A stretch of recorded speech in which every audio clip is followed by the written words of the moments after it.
الحمد لله وكفى وسلام على عباده الذين اصطفى أما بعد فأعوذ بالله من الشيطان الرجيم بسم الله الرحمن الرحيم الله يعلم ما تحمل كل أنثى وما تغيض الأرحام وما تزداد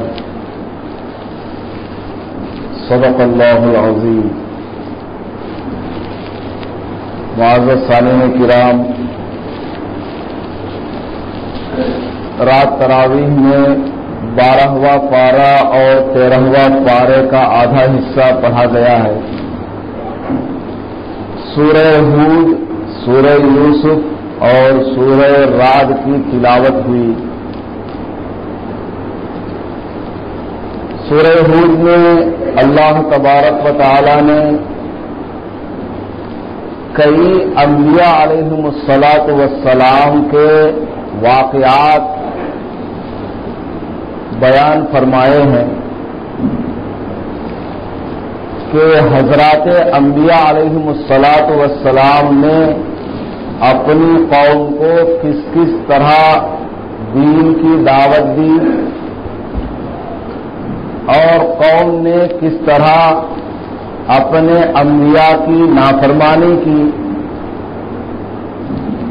جس کی بنا پر ان لوگوں پر اللہ کا عذاب نازل ہوا. اگر کوئی خدا کا خوف حاصل کرنا چاہے، اللہ کا ڈر پیدا کرنا چاہے، تو سورہ ہود کی اگر وہ ٹھنڈے دل سے تلاوت کرے گا اور اس کے معنی اور اس کے مطلب کو سمجھے گا تو انشاءاللہ اس کو خدا کا خوف حاصل ہو جائے گا. اتنے دردناک اور بھیانک انداز میں اللہ تبارک و تعالی نے اس سورت کے اندر ان کے اوپر جو واقعات، جو عذابات نازل ہوئے ان کو بیان فرمایا ہے.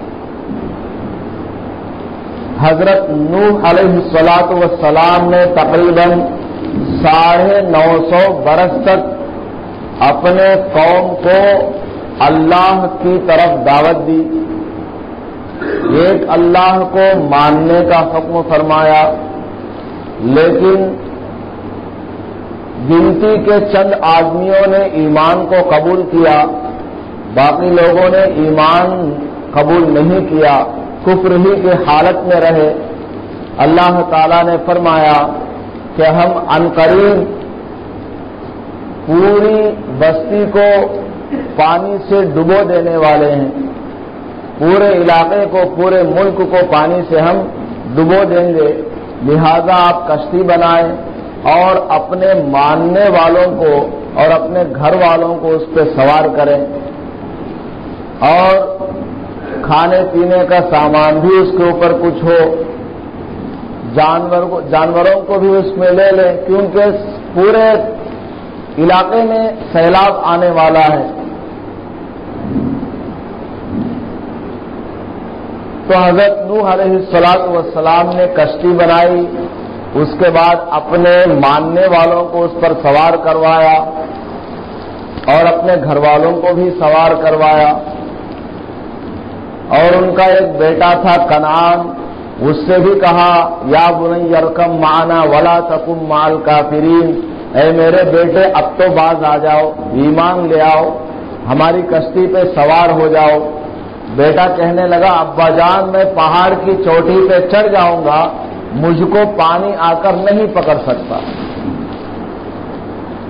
بہرحال سیلاب آیا، کشتی پہ جو لوگ سوار تھے وہ لوگ بچ گئے، سارا کا سارا ملک پانی سے ڈوب گیا، پوری نسل ختم ہو گئی، حتیٰ کہ حضرت نوح علیہ الصلاۃ والسلام کا بیٹا بھی اس پانی میں غرق ہو گیا. فکان من المغرقین. پیغمبر بھی اپنے بیٹے کو ہدایت نہیں دے سکے. اللہ پاک نے ایک جگہ ارشاد فرمایا انک لا تہدی من احببت ولکن اللہ یہدی من یشاء.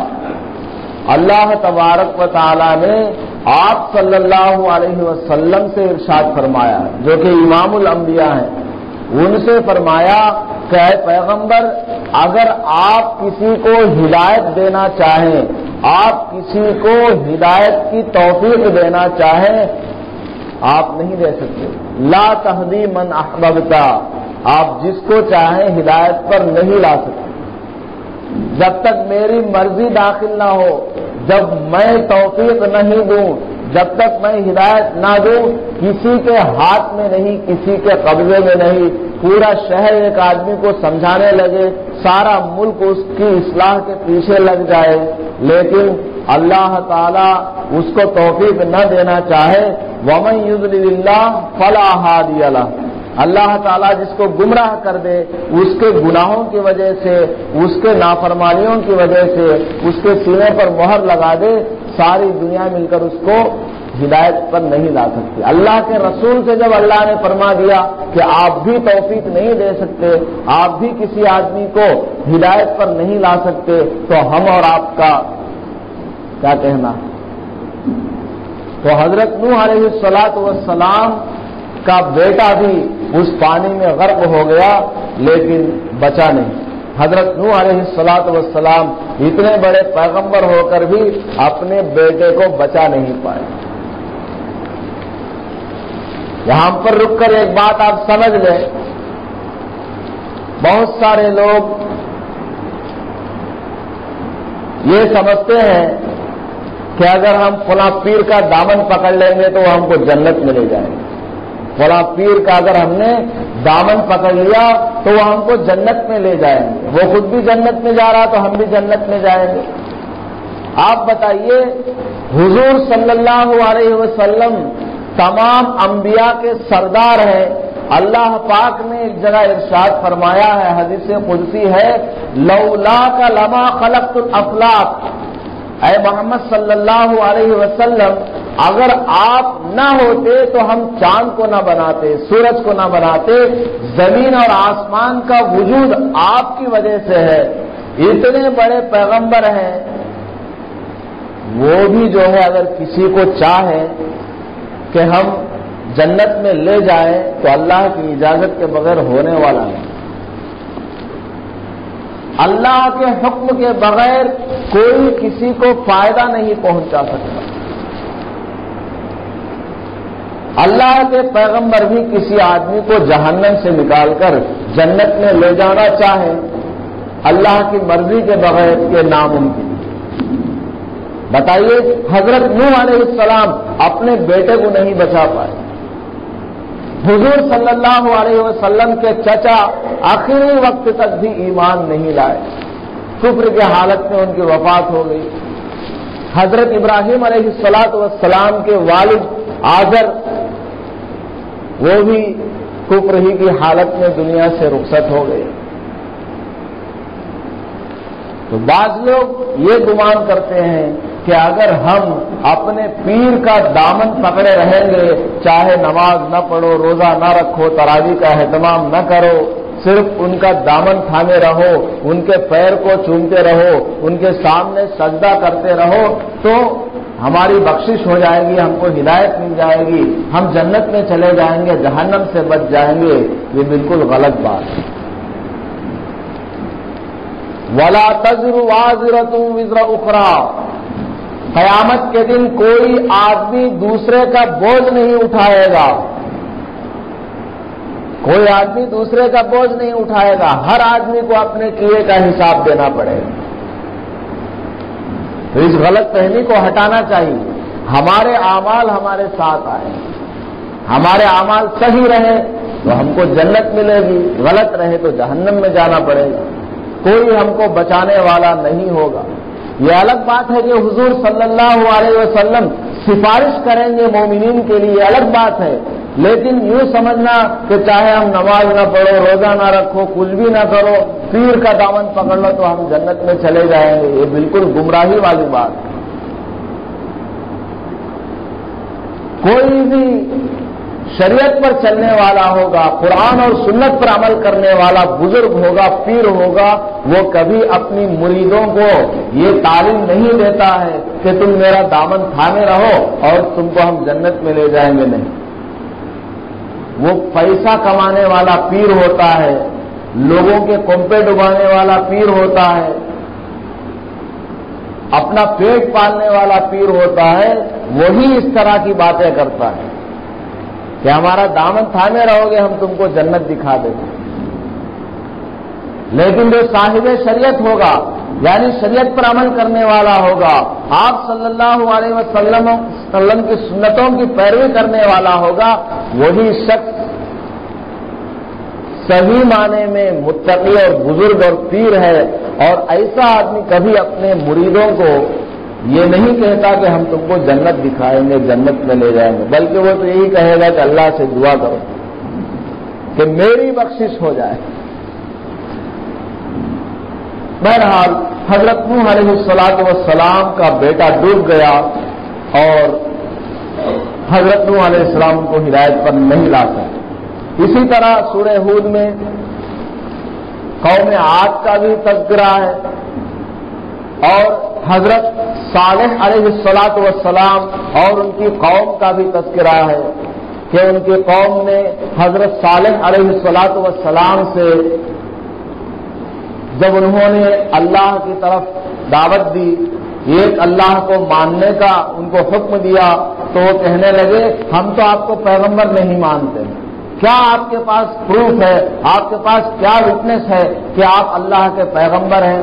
آپ تو ہم جیسے انسان ہیں، کوئی آپ ہم کو نشانی دکھائیے، کوئی معجزہ دکھائیے، جب جا کے ہم آپ کو اللہ کا پیغمبر مانیں گے۔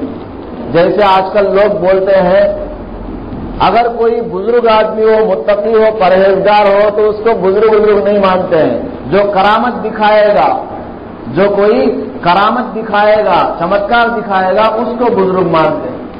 حالانکہ کرامات کا ظاہر ہونا یہ کوئی بزرگی اور ولایت کے لیے ضروری نہیں ہے، یہ کوئی ضروری چیز نہیں ہے۔ اللہ تعالیٰ کسی سے کرامت کا اظہار فرما دیتے ہیں اور کسی سے ظاہر نہیں فرماتے۔ اصل چیز تو قرآن اور سنت کا پابند ہونا ہے، کرامت تو دوسرے نمبر کی چیز ہے۔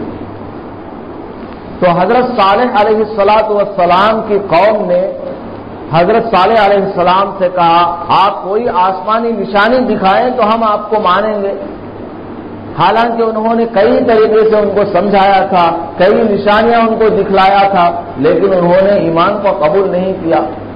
بالآخر انہوں نے کہا ٹھیک ہے، اب کہ میں آخری مرتبہ، بالکل آخری بار، آخری چانس ہے، میں اللہ کی کوئی نشانی دکھلاؤں گا، پھر تم ایمان لے آنا، ورنہ اللہ کا عذاب آ کر تم کو پکڑ لے گا۔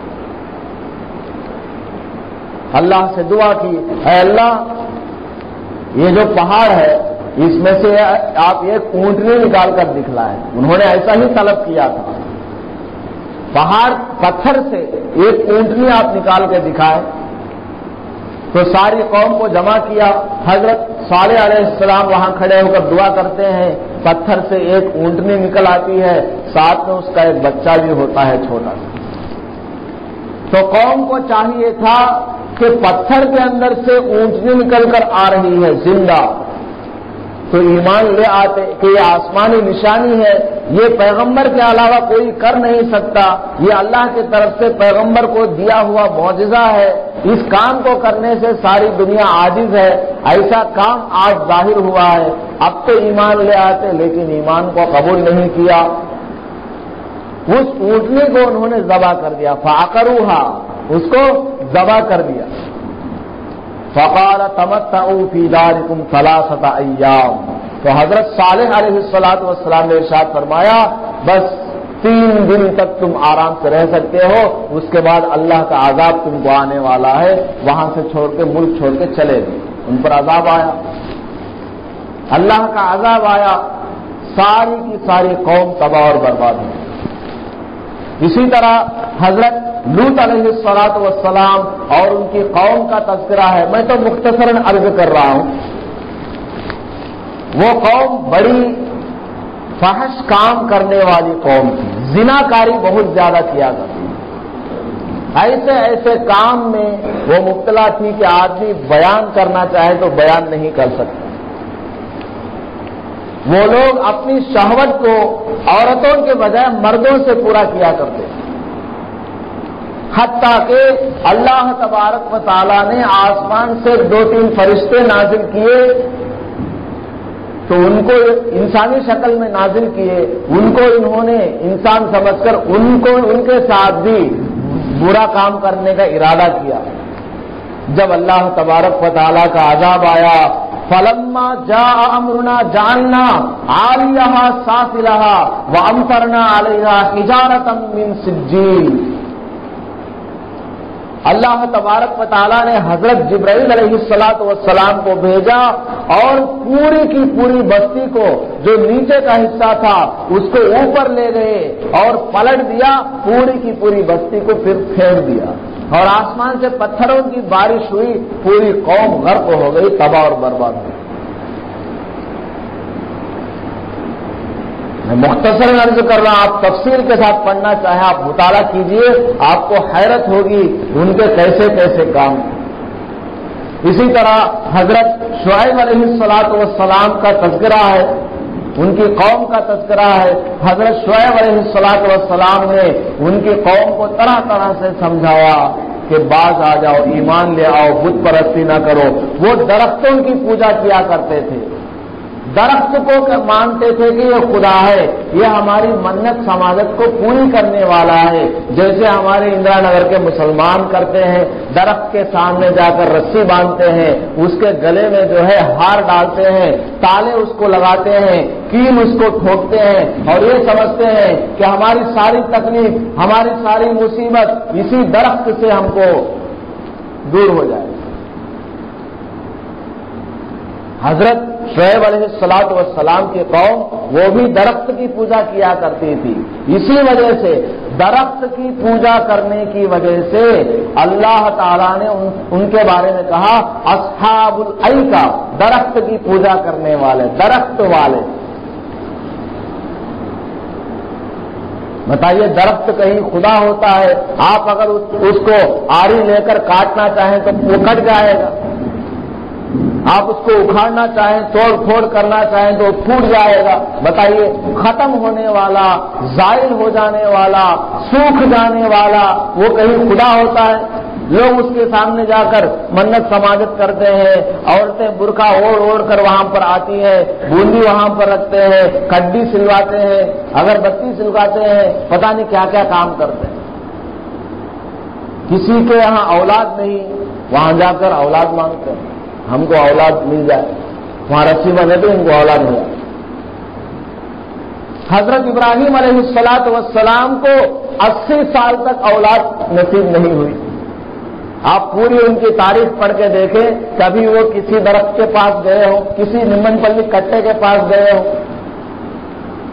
حضرت ابراہیم علیہ السلام اللہ پر بھروسہ کرتے رہے، تو حضرت صالح علیہ السلام کی قوم نے بڑا ان کو سمجھایا، مانے نہیں، اور وہ ناپ تول میں کمی کیا کرتے تھے، ناپ تول میں وہ کمی کیا کرتے تھے۔ جب کسی سے لینا ہوتا خوب بھر بھر کے لیتے، لیکن جب دینا ہوتا تو کمی کر کے بیچتے تھے، دھوکہ بازی کرتے تھے۔ حضرت شعیب علیہ السلام نے بڑا سمجھایا لیکن قوم نے نہیں مانا۔ وَأَخَذَ الَّذِينَ ظَلَمُوا الصَّيْحَةُ فَأَصْبَحُوا فِي دِيَارِهِمْ جَاثِمِينَ۔ اللہ تبارک و تعالیٰ نے حضرت جبرائیل علیہ السلام کو بھیجا، وہ زمین پر آئے اور ایک چیخ انہوں نے جو ماری، ایک ایسی آواز انہوں نے نکالی کہ سارے آدمی اس آواز کو سن کر مر گئے، صرف آواز سے مر گئے۔ اگر ان کو دیکھ لیں گے تو پھر کیا حال ہوگا؟ اتنی بھیانک وہ آواز اور چیخ تھی۔ بارش میں اگر بجلی کی کڑک کوئی بچہ سن لیتا ہے ڈر جاتا ہے، اگر کسی کو ہارٹ اٹیک ہو اچانک وہ بجلی کی آواز سن لے تو مر جاتا ہے۔ تو فرشتہ، تمام فرشتوں کا سردار، اس کی چیخ نے ساری قوم کو نیست و نابود کر دیا۔ اس طرح کے واقعات سورہ ہود کے اندر اللہ تبارک و تعالیٰ نے بیان کیا۔ عبرت حاصل کرنی ہو تو اس پارے کو پڑھا کریں. اللہ کے سوا کوئی کرنے والا نہیں. میں نے جو آیت کریمہ تلاوت کی ہے وہ سورہ رات کی آیت ہے. اس آیت میں اللہ تبارک و تعالی ارشاد فرماتے ہیں اللہ یعلم ما تحمل كل انثى وما تغیض الارحام وما تزداد. اللہ ہی جانتا ہے کہ عورت کے پیٹ میں کیا ہے. اللہ ہی کو علم ہے کہ عورت کے پیٹ میں کیا ہے. وہ مرد ہے یا عورت ہے، میل ہے یا فیمیل، وہ بڑا ہو کر نیک بنے گا یا گنہگار ہوگا. وہ بچہ کتنے دن دنیا میں زندہ رہے گا، کب اس کو موت آئے گی، کیا وہ کھائے گا کیا نہیں کھائے گا، پیٹ کے اندر ایک بچہ ہے یا 2-3 بچے ہیں، وہ بچہ 9 مہینے میں پیدا ہوگا یا 10 مہینے میں یا 6 مہینے میں ہی وہ ثابت ہو جائے گا. یہ سب علم صرف اللہ کو ہے، اللہ کے سوا کسی کو نہیں. ڈاکٹر حضرات ایکس رے کے ذریعے، اسکیننگ کے ذریعے ماں کے پیٹ میں کیا ہے وہ بتاتے ہیں، لیکن ہمیشہ ان کا نتیجہ صحیح نہیں نکلتا ہے.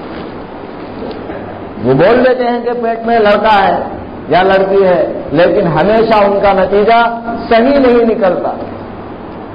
اور یہ بھی ہے کہ وہ کب بتاتے ہیں، جبکہ بچے کی شکل اور صورت بن چکی ہوتی ہے، جب دیکھ کے بتاتے ہیں، دیکھ کے بتاتے ہیں.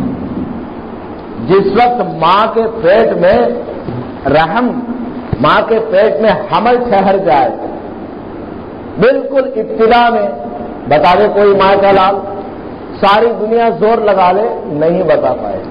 وہ تو 4-5 مہینے کے بعد دیکھ کر بتاتے ہیں. تو یہ بھی کوئی علم ہوا. تو اللہ تعالیٰ فرماتے ہیں اللہ یعلم، صرف اللہ کو اس کا علم ہے اور کسی کو اس کا علم نہیں.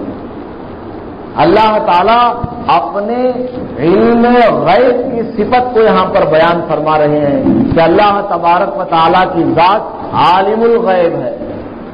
غیب کی چیزوں کی خبر صرف اللہ کو ہے، اللہ کے سوا کسی کو بھی غیب کی خبر نہیں.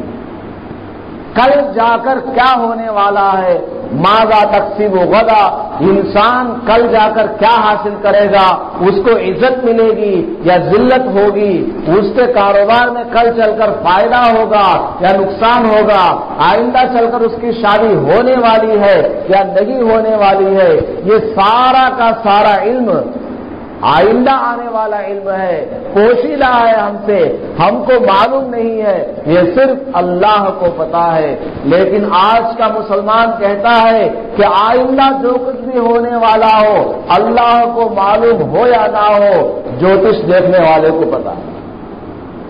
اس کے سامنے اپنا ہاتھ پھیلاتے ہیں اور دکھاتے ہیں کہ میری تقریر کو ذرا بیان کرو، کل چل کر کیا ہونے والا ہے، میرا کمپا ڈوبے گا یا نہیں ڈوبے گا، میری لڑکی کی شادی ہوگی یا نہیں ہوگی، میرا بچہ بڑا ہو کر کاروبار دھندا کرے گا یا اس کو کوئی سرکاری ملازمت حاصل ہوگی یا نہیں ہوگی. غیروں کے سامنے، کافروں کے سامنے جا کر اپنا ہاتھ پھیلاتے ہیں، اپنی تقدیر کو معلوم کرتے ہیں. حالانکہ یہ تو شرک ہے. اللہ کو اور اس آدمی کو ایک بنا دیا. اللہ کو بھی غیب کا علم ہے، آئندہ چل کر جو ہونے والا ہے اس کا علم اللہ کو تو ہے ہی نہیں. اور ہم کیا کہتے ہیں، اس کو بھی ہے، یہ جو طوطا رکھ کے نالے کے پاس بیٹھا ہوا ہے اس کو بھی کیا ہے، آئندہ کا علم ہے، آئندہ کی خبر ہے. بتائیے، ہم نے اللہ کے ساتھ اس آدمی کو شریک ٹھہرا دیا. تو یہی تو شرک ہوا. شرک کے بارے میں آپ نے سنا، ان اللہ لا یغفر ان یشرک بہ، اللہ تعالیٰ شرک کرنے والے کو کبھی معاف نہیں فرماتا، اس کی کبھی بخشش نہیں ہوتی ہے. شرک کی حالت میں اگر وہ مر جاتا ہے وہ سیدھا وہاں چلا جاتا ہے، جہنم میں چلا جاتا ہے، اس کا ٹھکانہ وہی ہے. اللہ پاک فرماتے ہیں اللہ ہی کو اس کا علم ہے اور کسی کو علم نہیں. دیکھیے آپ کو مثال دے کر بتاتا ہوں، سورہ یوسف کی بھی رات تلاوت ہوئی.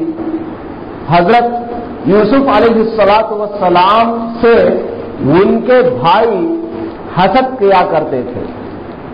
والد صاحب حضرت یعقوب علیہ السلام حضرت یوسف سے بہت محبت کیا کرتے تھے کیونکہ وہ نیک تھے، صالح تھے، ان کے اندر نیکی کے آثار تھے. اللہ نے ان کے اندر نبوت کا تاج رکھا ہوا تھا، یعنی ان کو نبوت سے آئندہ چل کر سرفراز فرمانے والے ہیں. تو ان کے بھائیوں کو حسد ہوا اور ان کے بھائی نیک نہیں تھے، یعنی حضرت یوسف علیہ السلام کے مقابلے میں وہ اس سے فارسا نہیں تھے. حسد کیا انہوں نے بھائیوں نے، اور حضرت یوسف علیہ السلام کو اپنے والد صاحب سے اجازت لے کر ان کو لے گئے بہانے سے کہ ہم ان کو لے جائیں گے. ارسلہ معنا غدا یرتع ویلعب وانا لہ لحافظون، ہم ان کو باغ میں لے جائیں گے. وہ چھوٹے سے تھے، 11 سال کے تقریباً، اور سارے کے سارے بھائی، ان کے کل 11 بھائی تھے، وہ سب بڑے بڑے تھے. تو انہوں نے کہا کہ ہم ان کو لے جائیں گے، کھیت میں کھیلیں گے، جنگل میں کھیلیں گے، خوب کھائیں گے پیئیں گے. لیکن کیا ان کا ارادہ تھا کہ ان کو لے جا کر کہیں جنگل میں ڈال دو یا قتل کر دو؟ تو لے گئے، کنویں میں پھینک دیا، اور ان کا جو بدن پہ پہنا ہوا کرتا تھا اس کو چھین لیا اور اس پر خون لگا لیا اور لا کے ابا کو دے دیا کہ ابا جان یوسف کو تو بھیڑیے نے کھا لیا، یوسف کو بھیڑیے نے کھا لیا. حضرت یعقوب علیہ السلام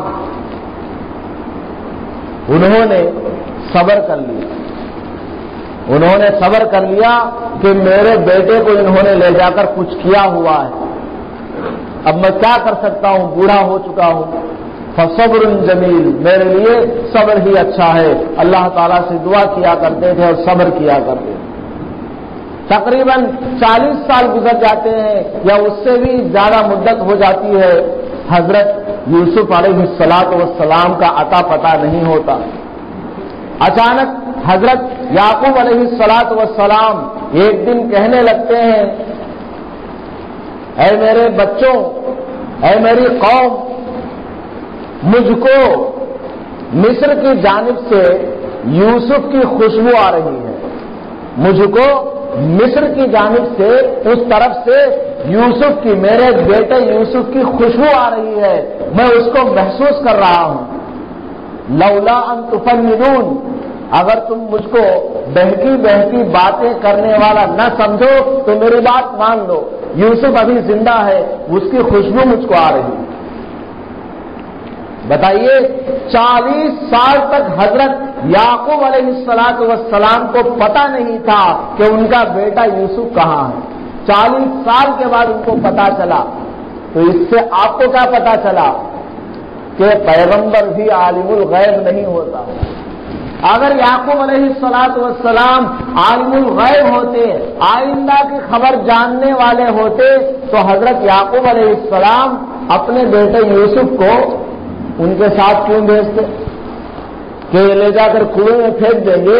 اگر ان کو پہلے ہی پتا ہوتا تو ان بھائیوں کے ساتھ یوسف علیہ السلام کو کیوں بھیجتے؟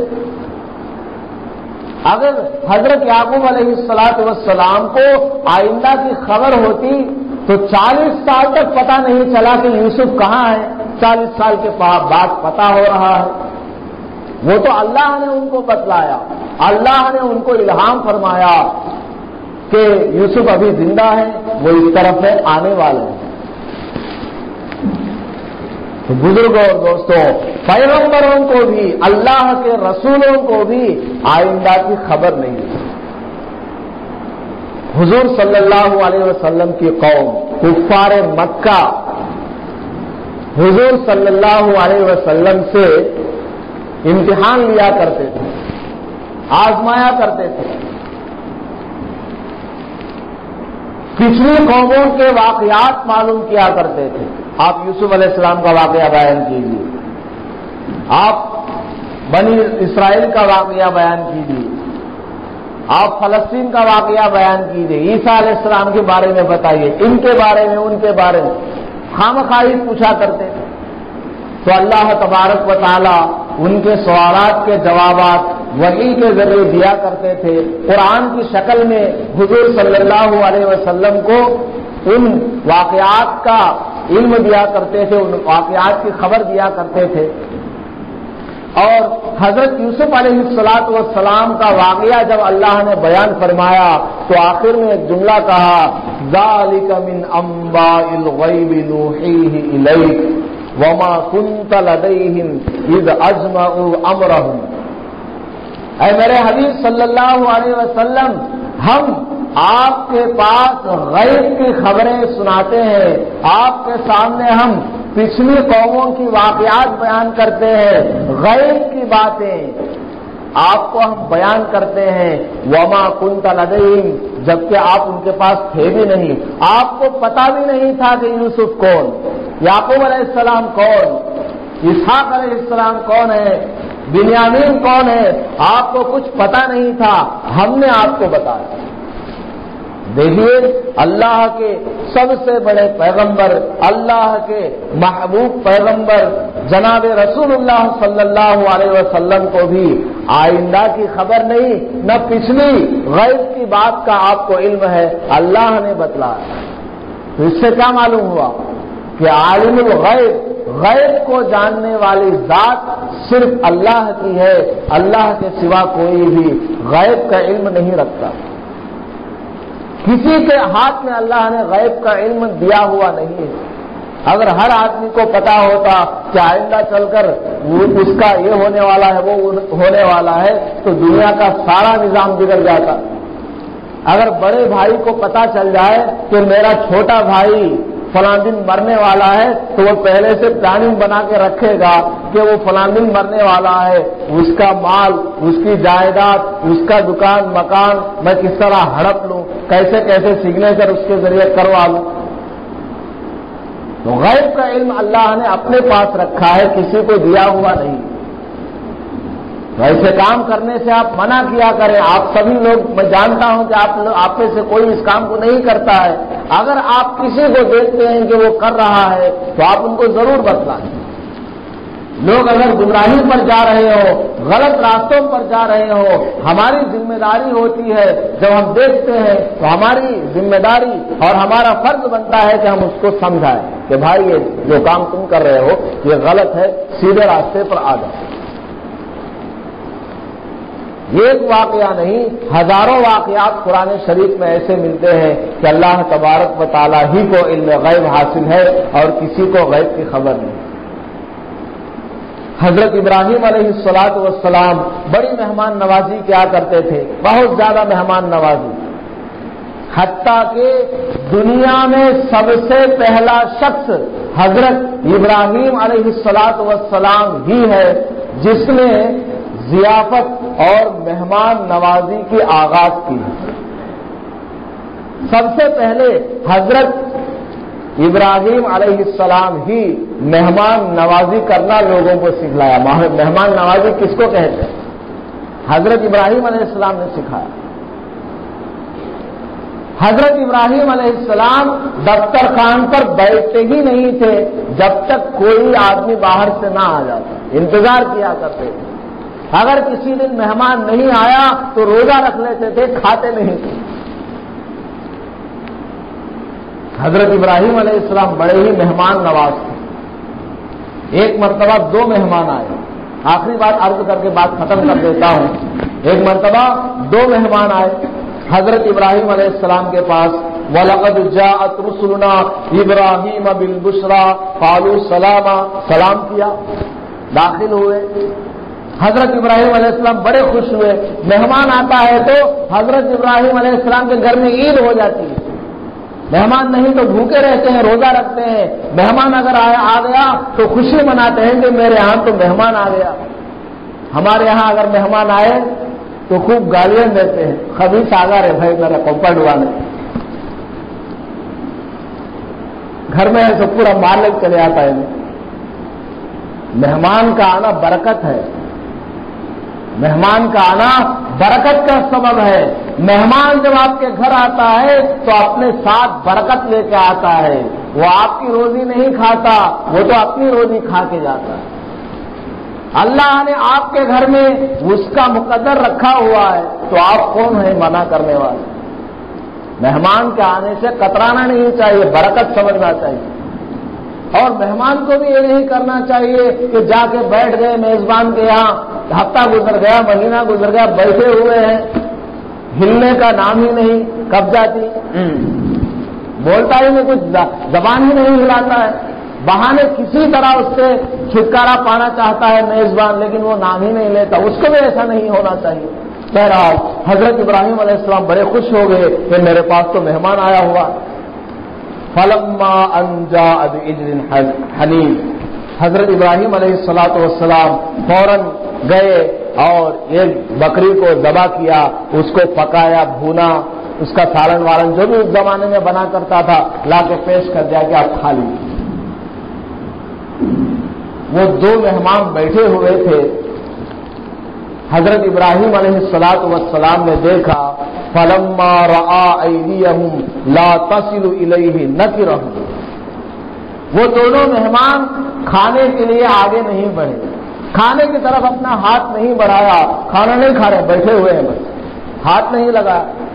حضرت ابراہیم علیہ السلام کو ڈر ہوا، فأوجس منهم خیفہ، ڈر ہوا، خوف ہونے لگا، کیونکہ اس زمانے میں اگر کوئی مہمان کسی کے گھر آتا اور مہمان کے سامنے رکھا ہوا کھانا نہیں کھاتا تو یہ علامت ہوتی تھی کہ وہ دشمن ہے۔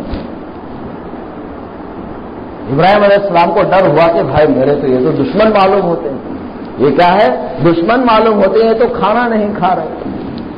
تو انہوں نے کہا قالوا لا تخف انا ارسلنا الی قوم لوط، اے ابراہیم آپ نہ گھبرائیں، ہم انسان نہیں ہیں، ہم تو فرشتے ہیں، ہم تو قوم لوط کو برباد کرنے کے لیے آئے ہوئے ہیں، ہم تو قوم لوط کو برباد کرنے کے لیے آئے ہوئے ہیں، آپ نہ گھبرائیں، لا تخف، آپ نہ ڈرے، ہم انسان نہیں ہیں، ہم انسان ہوتے تو کھا لیتے، بھونا ہوا کوئی چھوڑتا ہم کھا لیتے، ہم تو فرشتے ہیں۔